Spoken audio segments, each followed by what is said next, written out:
Assalamu alaikum. My name is Sayyid Ismail Tanveer.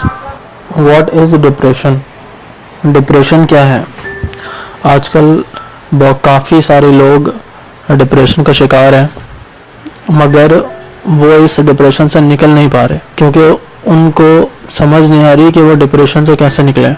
जो लोग depression का शिकार हैं वो ये वीडियो ज़रूर देखें और इसमें जो भी चीज़ें बताई जाएंगी उस पर अगर आप इम्प्लीमेंटेशन करेंगे या अमल करेंगे तो उम्मीद है कि आपकी तबीयत में बेहतरी ज़रूर आएगी। डिप्रेशन है क्या?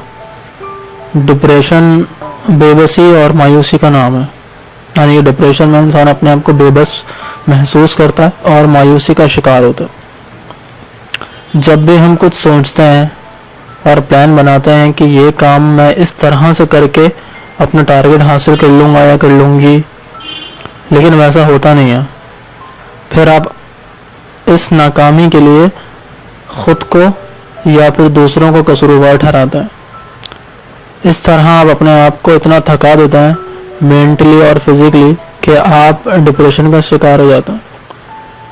इस नाकामी को अपने ऊपर आप इतना सवार कर लेते हैं कि आप बीमार हो जाते हैं और आपका घर, बच्चे सब डिस्टर्ब हो जाते हैं। अंबिया इकराम, सहाबा इकराम पर भी बेइंतहा मुश्किलें आई हैं। क्या वो कभी डिप्रेशन का शिकार हुए? क्या कोई मुसलमान अल्लाह सुब्हानहू तआला के होते हुए बेबस या मायूस हो सकता है? क्या कोई अल्लाह की ज़ात को जानते हुए इसकी रहमत से मायूस हो सकता है? कभी नहीं। डिप्रेशन का शिकार होते कौन लोग हैं? डिप्रेशन का शिकार वो लोग होते हैं जो बहुत ही अनापरस्त हों, बहुत ज़्यादा हसास हों, मर्ज़ी के ख़िलाफ़ बात बर्दाश्त नहीं करते, गैर मुतवक्के नताइज को कबूल नहीं करते, माजी को हाल से बेहतर समझते हैं। यानी कि पहले के जो हालात थे वो उनको अच्छे लगने लगते हैं और अब जो चल रहे हैं हालात उससे वो खुश नहीं होते और यही कहते रहते हैं कि हम पहले ठीक थे, हम पहले खुश थे। और परफेक्शन को अपना मयार समझना और फिर हसरत का शिकार रहना।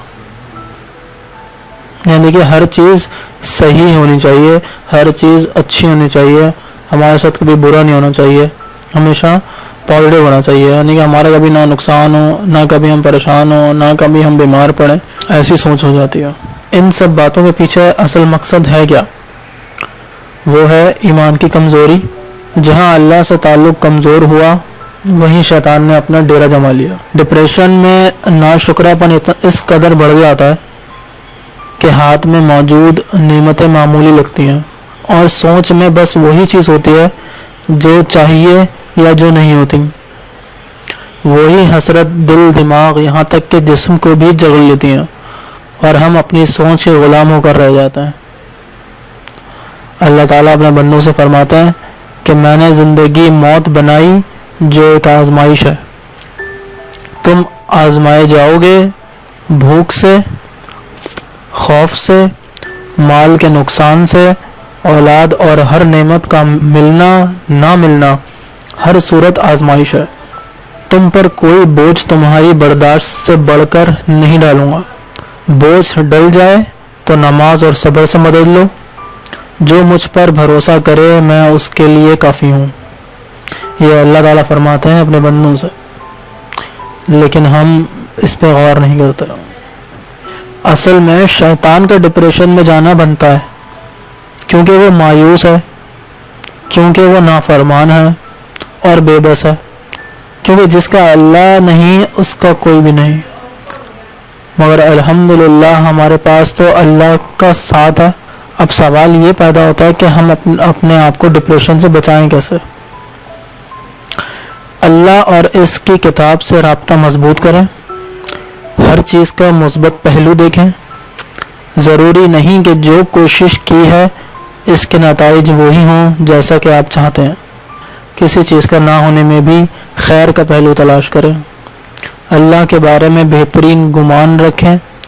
मायूस करने वाले लोग, भड़काने वाले लोगों से अपने मसाइल डिस्कस ना करें, बल्कि ऐसे लोगों से बात करें जो आपको मुस्बत रवैये की तरफ लेकर जाएं। हकीकत को कबूल करने में जल्दी करें। ये नहीं हो सकता, ऐसा कैसे हो सकता है, ایسے جملے اور سوچ ڈپریشن کی طرف آپ کو لے جاتے ہیں۔ اب جو لوگ ڈپریشن کا شکار ہیں ان کو سب سے پہلے چاہیے کہ وہ اللہ سے رجوع کریں، اللہ کی طرف دوڑیں اور ایسے لوگوں کے ساتھ بیٹھیں جو آپ کو موٹیویٹ کریں، آپ کو انکریج کریں، آپ کو پازیٹیو تھنکنگ آپ کے مائنڈ میں ڈالیں، آپ سے پازیٹیو باتیں کریں، تلاوت سنیں اور بلند آواز میں تلاوت کریں، تنہا رہنے سے گریز کریں، تنہا نہ رہیں تو زیادہ بہتر ہے، اپنے محسوسات کو لکھنے کی کوشش کریں، بھلے بعد میں آپ اس کو مٹا دیں یا پھاڑ دیں لیکن اس کو لکھنے کی کوشش کریں جو بھی آپ محسوس کر رہے ہیں۔ تازہ پھل اور پانی کا زیادہ استعمال کریں۔ ان سب چیزوں کے بعد اپنا علاج بھی کروائیں، کسی سائیکیٹرسٹ کو دکھائیں، اپنے ڈاکٹر سے رجوع کریں، ان سے بھی بات کریں۔ اور کبھی ڈپریشن تب بھی ہوتا ہے جب آپ کے اندر خون کی کمی ہو، انیمیا کہتے ہیں اس بیماری کو، کہ آپ کے اندر خون کی کمی ہو تو آپ ڈاکٹر سے بات کریں، ان سے پوچھیں، اپنا ٹیسٹ کروائیں، اپنا تھائرائیڈ لیول جو ہے وہ بھی چیک کریں۔ اور سب سے امپورٹنٹ بات یہ ہے کہ ان لوگوں سے پرہیز کریں جو لوگ آپ کے مائنڈ میں یہ بات ڈال لیں کہ آپ پہ نظر ہے، آپ اس کا روحانی علاج کرائیں، آپ کسی پیر کے پاس چلے جائیں، کسی فقیر کے پاس چلے جائیں، کسی کا پڑھان کے پاس چلے جائیں، کوئی پڑھ دے آپ کے اوپر، پھونک دے۔ تو ان سب باتوں سے پرہیز کریں کیونکہ ہر چیز ان چیزوں سے صحیح نہیں ہوتی ہے۔ آج کل لوگوں کو کچھ بھی ہو جائے تو سب سے پہلا کام وہ یہی کہتے ہیں کہ انہوں نے کچھ بنایا ہوئے ہوتے ہیں۔ لوگ جو پڑھنے کے لیے تعویذ اور ان سب چیزوں میں پڑ جاتے ہیں اور پھر غلط راستہ اختیار کر لیتے ہیں۔ شروع میں شاید ان کو ان چیزوں سے کچھ امید مل جائے، ان کو کچھ فائدہ ہو جائے، لیکن اس کے بعد ان کا مائنڈ ایسا ہو جاتا ہے کہ اگر ان کو کچھ بھی مسئلہ ہو تو وہ ہر مسئلے کے لیے اس سے رجوع کرتا ہے۔ اس سے ہوتا کیا ہے کہ آپ کا یقین اس انسان پر بڑھ جاتا ہے اور اللہ تعالیٰ سے ختم ہو جاتا ہے، اور پھر یہ چیز شرک میں بھی آ جاتی ہے۔ پھر آپ کا بھروسہ اور آپ کا ایمان اس انسان پر اتنا بڑھ جاتا ہے کہ آپ اللہ سے رجوع ہی نہیں کرتے، آپ دعا کرنا کم کر دیتے ہیں، آپ نمازیں پڑھنا چھوڑ دیتے ہیں، آپ اس کے پاس جانا زیادہ شروع کر دیتے ہیں، اس کی عزت کرنا زیادہ شروع کر دیتے ہیں۔ تو ان چیزوں سے پرہیز کریں، انسانوں کے بجائے اللہ سے رجوع کریں۔ ڈاکٹرز اور اللہ تعالیٰ اور نماز اور قرآن شریف ان سب سے آپ مدد لیں تو زیادہ بہتر ہے۔ باقی چیزوں پہ آپ نہ دھیان دیں اور نہ کریں تو زیادہ بہتر ہے۔ امید ہے اس ویڈیو سے آپ جو بھی شخص ڈپریشن کا شکار ہے، اگر وہ یہ ویڈیو دیکھ رہا ہے تو جو بھی چیزیں اس میں بتائی گئی ہیں اس پہ اگر وہ عمل کرے تو امید ہے کہ اس کی طبیعت میں بہتری ضرور آئے گی۔ اور سب سے زیادہ ضروری یہ ہے کہ اپنے ایمان کو مضبوط کریں، اللہ پہ بھروسہ مضبوط کریں، نمازوں کے قریب جائیں، روز قرآن شریف پڑھیں، اس کی تلاوت کریں۔ جتنا زیادہ آپ کا ایمان مضبوط ہوگا، جتنا زیادہ بھروسہ آپ کا مضبوط ہوگا اللہ تعالیٰ کی طرف سے، تو پھر آپ کو کسی چیز سے ڈرنے کی ضرورت ہے ہی نہیں، کیونکہ جب اللہ تعالیٰ آپ کے ساتھ ہے تو پھر آپ کو کوئی کچھ بھی نہیں بگاڑ سکتا۔ تو ڈپریشن جو ہوتی ہے وہ ہر انسان کو ہوتی ہے، کسی کو کچھ کم ٹائم کے لیے ہوتی ہے، کچھ لوگوں کو زیادہ ٹائم کے لیے ہوتی ہے۔ تو اس سے پریشان نہ ہوں، اگر آپ اس سچویشن میں آ گئے تو بھروسہ رکھیں کہ یہ ڈپریشن سے آپ باہر نکل سکتے ہیں، لیکن غلط مشوروں پر عمل نہ کریں، اللہ سے رجوع کریں اور انشاءاللہ تعالی اللہ تعالیٰ آپ کو ہر بیماری سے بچائے۔ Thanks for watching.